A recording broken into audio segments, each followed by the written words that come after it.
بسم اللہ الرحمن الرحیم، السلام علیکم۔ آپ دیکھ رہے ہیں پروگرام سلمان مرزا کے ساتھ۔ جناب، ملک میں الیکشن کی ہوا چلتے ہی سیاسی جماعتیں سرگرم ہیں۔ ہر جماعت پوری تیاری کے ساتھ الیکشن میں جانے کے لیے سر توڑ کوششیں کر رہی ہے اور عوام کی حمایت حاصل کرنے کے لیے ایڑی چوٹی کا زور لگا رہی ہے۔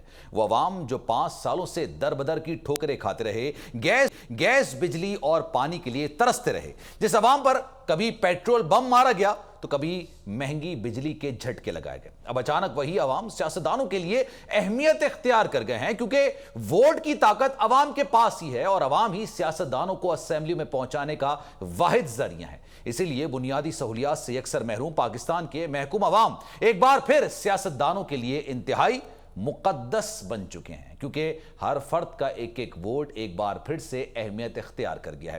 مگر اب عوام پر بھاری ذمہ داری ہے کہ وہ ووٹ کی اس طاقت کا ایمانداری سے استعمال کریں۔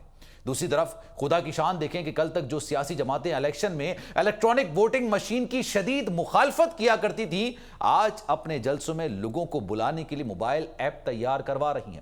پاکستان مسلم لیگ نون کو جلسے کے لیے نئی اسکیم لانچ کرنی پڑ رہی ہے، کیونکہ سیاستدان بھی اب یہ سمجھ چکے ہیں کہ موجودہ مہنگائی کے دور میں قیمے والے نان اور بریانی کے لالچ میں اب کوئی آنے والا ہے نہیں، لہٰذا ووٹر سپورٹر کو مہنگائی کے تناسب سے راضی کرنا ہوگا۔ تو جناب، نئی آفر یہ ہے کہ جو نواز شریف کی آمد پر زیادہ بندے اکٹھے کرے گا وہ 125 یعنی 125 سی سی موٹر سائیکل لے جائے گا، اور یہ میں نہیں کہہ رہا بلکہ اس کا باقاعدہ اعلان گزشتہ روز پارٹی ورکرز کے ایک اجلاس میں کیا گیا۔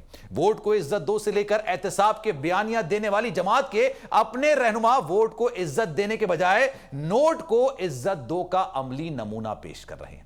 آخر سیاسی جماعتیں اس قدر زوال کا شکار کیوں ہوتی جا رہی ہیں؟ اگر الیکٹرانک ووٹنگ مشین یا پروسیس کے ذریعے جلسہ کیا جا سکتا ہے اور پھر سینہ ٹھوک کر جلسے میں موجود لوگوں کی تعداد کو بتایا جا سکتا ہے، تو پھر اسی الیکٹرانک سسٹم کے ذریعے انتخابات کیوں نہیں ہو سکتے؟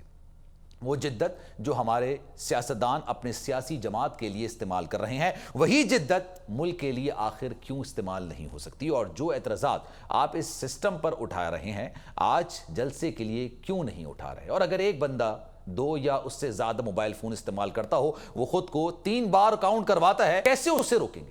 کیا جلسے کے اعداد و شمار بتانے کے لیے بھی دھاندلی ہو سکے گی؟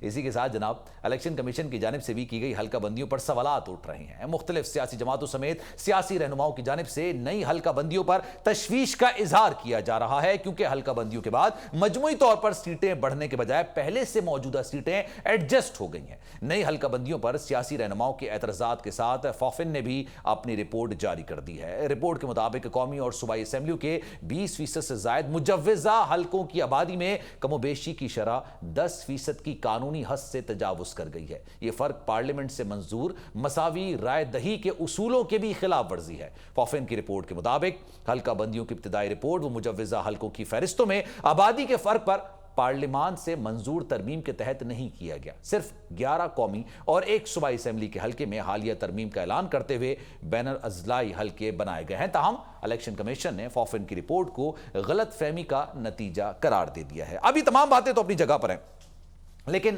ایک جو چیز بڑی دلچسپ مسلم لیگ نون کی طرف سے آ رہی ہے، بیانیہ۔ ہم کہتے ہیں کہ الیکشن میں جانے سے پہلے بیانیہ بنانا پڑتا ہے۔ ایک بیانیہ ہوتا کیا ہے؟